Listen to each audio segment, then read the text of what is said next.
Hi everyone, and welcome to chapter 26, which is on particle physics. In our first video, I'm going to talk about atomic structure and radioactivity. So you'll know by now that atoms of all the elements are made up of three particles called protons, neutrons, and electrons. And protons and neutrons, as you can see here, they're at the center of the atom. And the electrons are orbiting the center of the atom. The center of the atom is what we call the nucleus. And you're going to find that the diameter of the nucleus is about 10,000th the diameter of the atom. So essentially, the atom is a whole lot of empty space. And what I've drawn here is not really to scale. What I've drawn here on the left-hand side is a helium atom, and on the right-hand side is a lithium atom. So what can we glean from this? So I'll give you some data here first.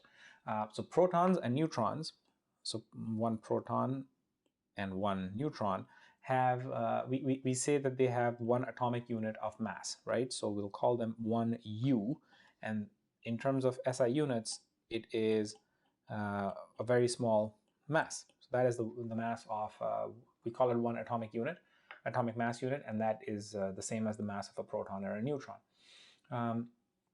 In comparison, the mass of an electron is actually very, very small. It is about, I'll say, approximately equal to 1/2000th of an atomic unit. So the vast majority of the mass of the atom is therefore in the nucleus of this atom, right?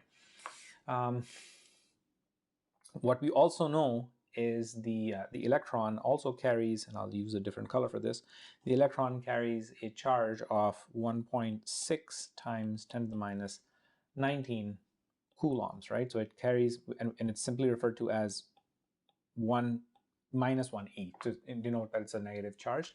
And your proton, proton here, use blue for this, a proton's charge is basically equal to 1e as opposed to minus 1e for the electron. We'll just call it plus 1e. And it is numerically equal to 1.6 times 10 to the negative 19 coulombs. It's just a different sign in front of it, right? And neutrons carry, the neutrons, I'm going to use red for this, the neutrons carry 0 charge. So this is what the structure of the nucleus looks like. Let's go through definitions a little bit more about atoms and ions and proton number and nucleon number. And then that's going to arm us to be able to discuss more interesting topics. Atoms are uncharged because they are going to contain an equal number of protons and electrons. And the charge on an electron is equal and opposite to the charge on a proton, right? So if an atom loses one or more electrons such that it does not contain an equal number of protons and electrons, it becomes charged, and it's called an ion, right? So for example, if the sodium atom loses an electron, you will have basically an electron plus the atom itself is going to be negatively charged. So at this point, we call this a sodium ion. And if you follow through your chemistry here, it's a positively charged ion, so it's going to be called cation, right? And if I'm going to write it in a different color here so you don't confuse it with what we're talking about here. The negatively charged ion would be called anion, right? So generally metals will take on a positive charge, non-metals will take on a negative charge.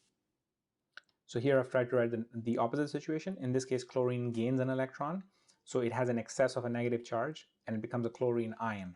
And that right there is an anion. So you can gain an electron, become a negatively charged ion. You can lose an electron and become a positively charged ion. So let's look at a few more definitions along the way. So we can use this kind of representation to identify a particular atom of this element X, so where X is the chemical symbol from the periodic table. So this kind of representation, guys, is called a nuclide, as opposed to, I'm not calling it the element itself, I'm calling it a nuclide. What do I mean by this? Okay, the element changes for every Z number. Z number is the number of protons, right? So if you have a different number of protons, you're changing the element. You're going from sodium to magnesium and so on. your symbol X is going to change when the Z number changes. A nuclide is a name that's given to a class of atoms whose nuclei contain a specific number of protons and a specific number of neutrons. So for instance, you could have sodium that looks like this. So it has 11 protons and 12 neutrons. So 11 plus 12 is going to be equal to 23 right here, right? So this is a nuclide of a nucleus. So all atoms with nuclei that contain 11 protons and 12 neutrons will belong to this class and are, in fact, the same nuclide. However, you could also have sodium with 11 protons but 13 neutrons, and as a result of that, 13 plus 11 is 23. So you have now what we call an isotope. So these guys are isotopes of sodium. So they have the same number of protons, but they have a different mass number. They have a different number of nucleons, essentially. That is what makes them isotopes of the same element. So probably the most common isotopes that you're going to encounter at this level in your studies will be on chlorine. It's so much so that, like, you have, if you go and look at the periodic table and you look at the mass number on a periodic table, you're going to find that the chlorine's mass number is, sorry, I shouldn't say M, I should use the correct terminology. The A value for chlorine is given as 35.5.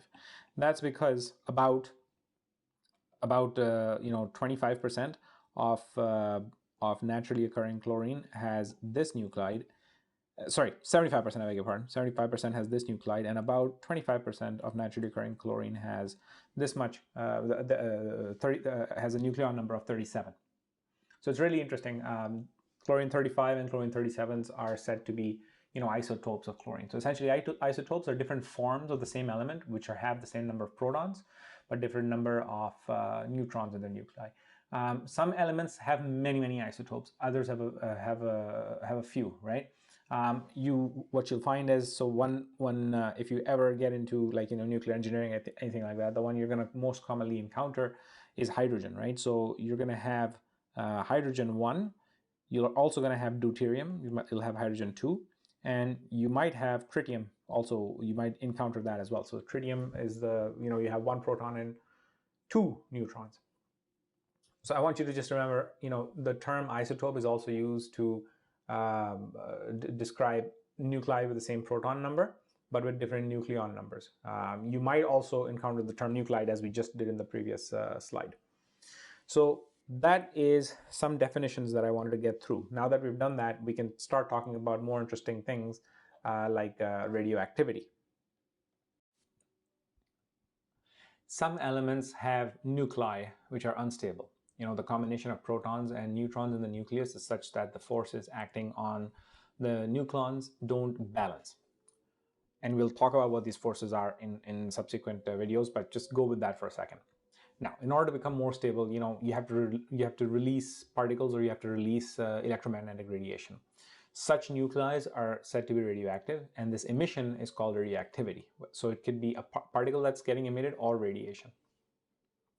These emissions are invisible to the naked eye, but you can use a device that's called a cloud chamber to make these emissions visible, the tracks of these emissions visible.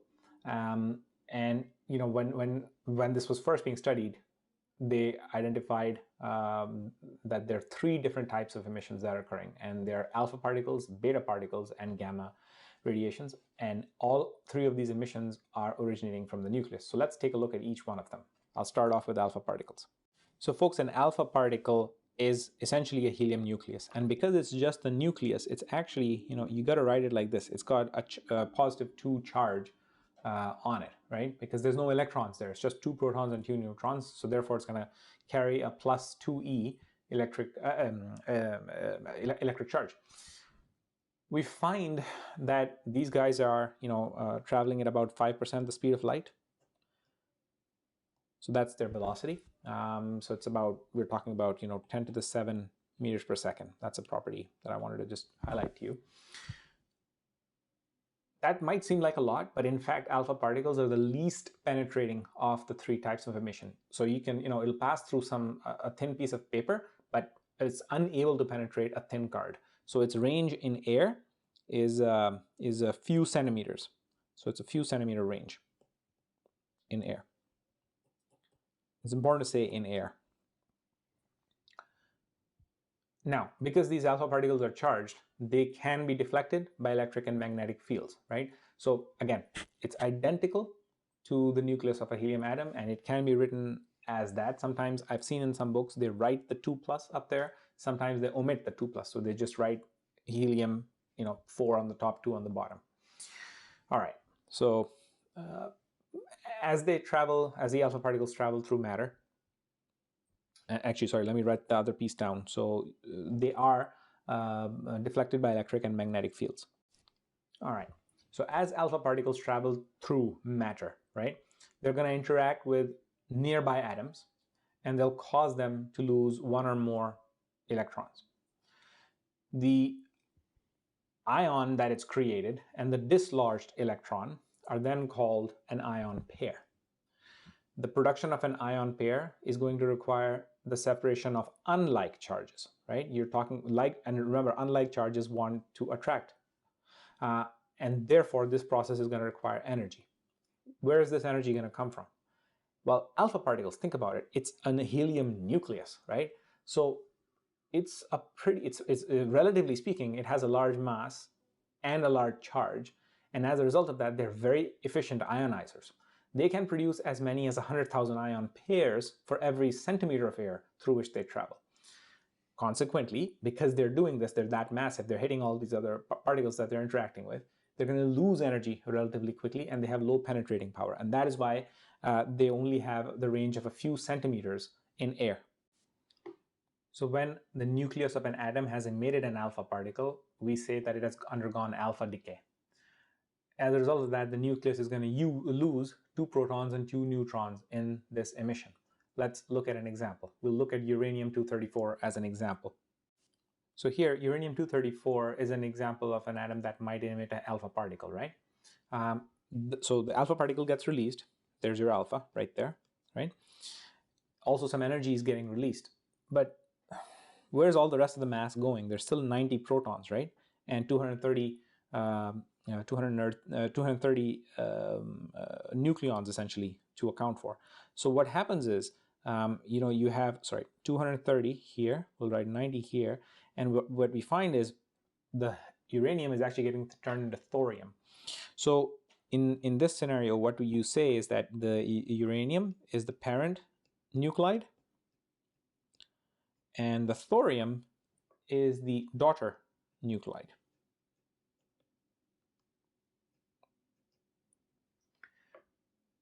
How do I know this? It's because every element has a particular proton number. If you've undergone alpha decay, you have turned uranium into thorium.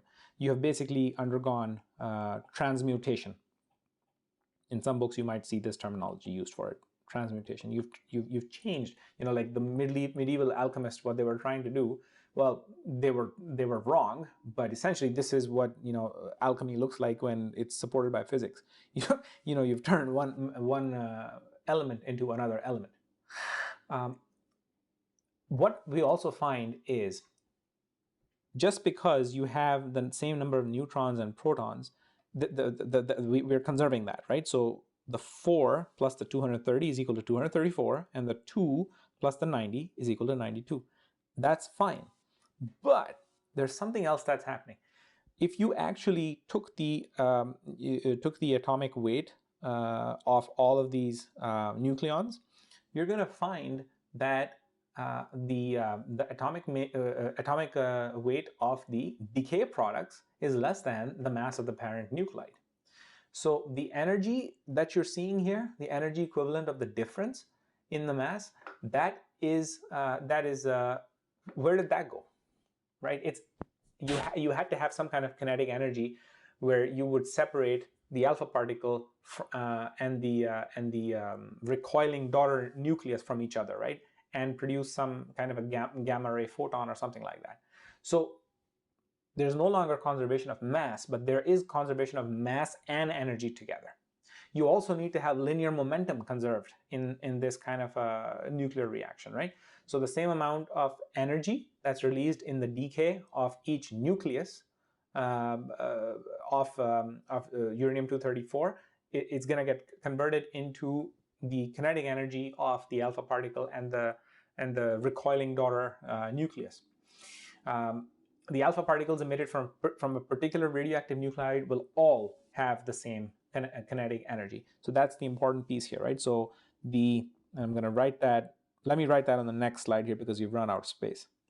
So this is a summary of what we were just talking about. I'm going to leave it up here for a couple of seconds, and when you're ready, shift over to our next topic of discussion on beta particles. So a beta particle is produced when a radioactive nucleus decays by emitting a negative electron, negatively charged electron, or a positively charged electron. So a positively charged electron is also known as a positron or an anti-electron. But essentially, these are fast-moving electrons or positrons. Now, remember, we said earlier, electrons are much less massive compared to protons. So it stands to reason that the speed of a beta particle is going to be higher than the speed of an alpha particle. In fact, what you find is the speed of an electron is actually greater than 99% of the speed of light. They're pretty damn fast. These particles have half the charge and are much less massive than alpha particles, right? What is this going to do? As a result of this, they're going to be much less efficient than alpha particles in producing ion pairs. However, they are far more penetrating than alpha particles, and they can travel up to about a meter in air. Essentially, this means that they can penetrate cards, they can penetrate sheets of aluminum up to a few millimeters thick. Also, just like alpha particles, they are affected by electric and magnetic fields, but there are important differences between the behaviors of alpha and beta particles. Beta particles carry negative charge or positive charge, and they could be deflected in the same direction as an alpha particle or the opposite direction as an alpha particle. Also, because they're much less massive, they are going to experience a much larger deflection when moving at the same speed as an alpha particle. All right, so if we were to show this as an equation, let's take lead 214 as an example, right? So your lead is your parent nucleus in this case. It emits an electron. It's emitting a beta particle, right? So we write the beta particle. There's no mass in there, relatively speaking, but there is, you have to write the -1 there because it's indicating that you have a negative charge emission. So it's not so much for the mass, but you're writing it for to balance out the charges. So if you want to balance it out on the right-hand side of the equation, you have to write something that has 83, right? Because 83 minus 1 has to equal 82. So you have to write 83 up here, and up here, down here, and up here you have to write 214, because 214 plus 0 is going to be equal to 214. As it turns out, this is an element called bismuth. So you can see here, your proton number has actually increased by 1 for the daughter nuclide compared to the parent nuclide. Also, I didn't write it here. I'm going to write it in a different color. But what happens is you also have a neutrino being emitted. So the symbol that is used for a neutrino is mu here, and you write 0 and 0 like that, right? These particles have no electrical charge and little or no mass, and they are emitted from the nucleus at the same time as the beta particle. Another example of this could be you start off with phosphorus, like that, and at this point you've emitted a positron, right? So I'm going to write that one as a +1 because a positron is going to be a positively charged one, right? So this one is a positron, and this one was an electron. So just to show you an example with a positron, right? Again, same thing happens here. You have some kind of energy being released, and you have what are you going to have here? This is going to be pretty straightforward for you. You got to write this as a 14, right? Because the charges, the positive charges have to balance out, and the mass numbers have to balance out. So what is 14? 14 is silicon. And then you also find that again, you have neutrino being released here. And I apologize for one mistake here. This was an anti-neutrino. So that right there is an anti-neutrino. And this is a neutrino. So you don't need to worry about that for this moment. Just I wrote it down just for the sake of completeness of this equation. But no electrical charge on a neutrino, no mass, little mass on a neutrino, and they're emitted from the nucleus at the same time as the alpha particle, as the beta particle, I beg your pardon. We said before that the nucleus contains protons and neutrons, right? Well, what is the origin of a beta particle? Well, a beta particle certainly is going to come from the nucleus, right? But it's not going to come from electrons that are outside the nucleus. The process for this type of decay is that just prior to beta emission, a neutron turns itself into a proton. So a neutron inside the nucleus is going to turn itself into a proton, an electron, and an antineutrino. So the ratio of protons to neutrons in the nucleus is changed, and that is what is making the daughter nucleus more stable. So essentially, if I was to write this equation, it would actually look a little bit like this. So you have a neutron, right? It looks like this. It's going to turn itself into a proton, right? And it's going to release an electron or a beta particle, basically. And it's going to release an antineutrino as well as some energy. And that is what ends up making the nucleus more stable. So this is how free neutrons are known to decay, but a similar process is happening for a neutron inside the nucleus. In a positronic emission, we'll use a different color for this. In a positronic emission, you're going to start off with actually a proton. So your proton is decaying into a neutron, and it's going to produce a positron as a result of that, and it's going to release a neutrino as well as some energy. So this is slightly different. This is a positronic emission in red, and we were looking on the right hand side in blue at a electron emission.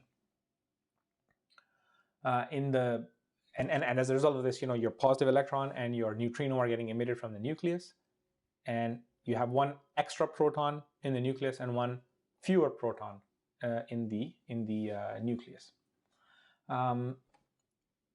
The positron is an antimatter particle, right? It's very, very quickly going to meet its equivalent matter particle, the negatively charged electron, and they're very quickly going to annihilate each other to produce gamma radiation. This is what is going to make it very difficult for you to actually detect a positron, but this is how we believe mathematically how the process plays out.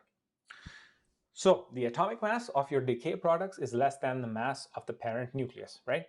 The energy equivalent of the difference in the mass is shared between the kinetic energy of the beta particle and the daughter nucleus and the energy of the neutrino or the antineutrino, as the case may be. Therefore, together, energy and mass are being conserved, and the same amount of energy is released in the decay of each and every parent nucleus.